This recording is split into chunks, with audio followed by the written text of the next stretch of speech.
ସତ କଥା କହିବାକୁ ଗଲେ ଆଜି ଆମର ଭୋଜିର କିଛି ପ୍ଲାନ୍ ନଥିଲା, କାହିଁକିନା ଆମର ଯାହା ଭୋଜି ହେବା କଥା ଅଲରେଡ଼ି ହେଇସାରିଥିଲା। ଆଜି ଯେହେତୁ ସଣ୍ଡେ ଥିଲା ତ ଆମ ଘରେ ଆଇଁଷ ହୁଏନି, ତ ଆମ ଉପର ଘରେ ଆଇଁଷ ପଶିବନି। ତ ସେଥିପାଇଁ କି ତଳ ଘରେ ତାଙ୍କର ଆଜି ବିରିୟାନୀ ବନିବାର ଥିଲା।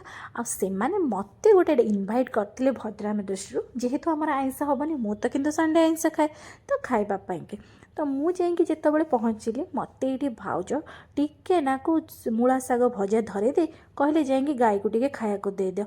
ମୁଁ ବି ଗଲି ଭାରି ଗାଈକୁ ଖାଇବାକୁ ଦେଇଦେଲି। ଆଉ ଆମର ଫାର୍ଷ୍ଟ ପ୍ଲାନ୍ ଥିଲା ବିରିୟାନୀଟା ଆମର କିଚେନ୍ରେ ବନା ହେବ, କିନ୍ତୁ ଆମେମାନେ ଯେଉଁଠି ଅଛୁ ସେଇ ଜାଗାରେ କ'ଣ ସବୁ ଜିନିଷ ସ୍ମୁଥଲି ହେବ କି? ଆମ ଜଲ୍ଦି ଦିଙ୍କର ଖୁରାଫାତି ଦିମାଗ ପଡ଼ିଲା, ନାଇଁ ଚୁଲା ଆଉ ଗ୍ୟାସ୍ ଆଣିକି ଗ୍ୟାରେଜରେ ରୋଷେଇ କରିକି ବିରିୟାନୀ ବନେଇବା। ତ ଆମେ ଲାଗି ପଡ଼ିଲୁ ସେଇ କାମ କରିବାରେ। ଚୁଲା ଆସିଲା, ଗ୍ୟାସ୍ ଆସିଲା, ଆଉ ଆମେ ଗୋଟେ ବଡ଼ ହଣ୍ଡା ବସେଇକିରି ଏଠି ଆମର ଚିକେନ୍ କଷା ଚାଲିଲା। ଆଉ ଏ ବିରିୟାନୀଟା ବନେଇଥିଲି ମୁଁ, ମାନେ ପୁରା ହୋଲ୍ ଆଣ୍ଡ ସୋଲ୍ ମୁଁ। ମୋତେ କେହି ବି ସାହାଯ୍ୟ କରିନଥିଲେ। ଏମାନେ ଖାଇଲା ବେଳକୁ ସମସ୍ତେ ଆସିକି ବଜାଇଥିଲେ। ନାଇଁ ଆଜ୍ଞା, ପୁରା ମିଛ କଥା କହିଲେ, ସେମାନେ ସମସ୍ତେ ମୋତେ ସାହାଯ୍ୟ କରିଥିଲେ। ଏଇ ଦେଖନ୍ତୁ ଭିଡ଼ିଓରେ ଜଲ୍ଦି ଏଠି ଭାତ ପୁରା ଲେୟାର କରିକି ପକାଉଛନ୍ତି। ଆଉ ଭାତଟା ପୁରା ରାଇସ୍ଟା ଭାଉଜ ବନେଇଥିଲେ। ଆଉ ସବୁ ଜିନିଷ କଟାକଟି ବଟାବଟି ସବୁ ଜିନିଷରେ ସେମାନେ ସାହାଯ୍ୟ କଲେ।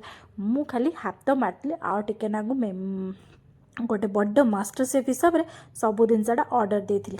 ତ ଏନିୱେ ସମସ୍ତଙ୍କର ସହମତିରେ ଆଉ ସମସ୍ତଙ୍କର ମିଳିତ ସହଯୋଗରେ ଆମର ବିରିୟାନୀଟେ ବହୁତ ଟେଷ୍ଟି ବନିଯାଇଥିଲା। ଖାଲି ଆଳୁ ଗୁଡ଼ାକ ଟିକେ ସିଝି ନଥିଲା, ବାକି ନହେଲେ ଆମ ବିରିୟାନୀକୁ କେହି ବି ଖୁଣି ପାରିବେନି। ଏଇଠି ଆମ ବଚାପଟି ସବୁ ଖାଇକିରି ପୁରା ଫିନିଶ୍ କରିଦେଇଥିଲେ, ସଫା କରିଦେଇଥିଲେ। କିନ୍ତୁ ଗୋଟିଏ ଲୋକ ଆ ଭିତରେ ଥିଲେ ଯାହାକୁ ଏ ବିରିୟାନୀ ଭଲ ଲାଗିନଥିଲା। ସିଏ ହେଉଛନ୍ତି ମିଷ୍ଟର ସଞ୍ଜୟ କୁମାର ଦାସ ଓରଫ ଆମର କାଳି ଭାଇ। ଦେଖନ୍ତୁ ଏଇ ଭଦ୍ରଲୋକ ଜଣକ, ତାଙ୍କୁ ଆମ ବିରିୟାନୀ ଭଲ ଲାଗିଲାନି। ଯାହା ଖାଇବା ବନିବ ନା ସିଏ ଫାର୍ଷ୍ଟ ନାକଟା ସିଏ ଟେକନ୍ତି।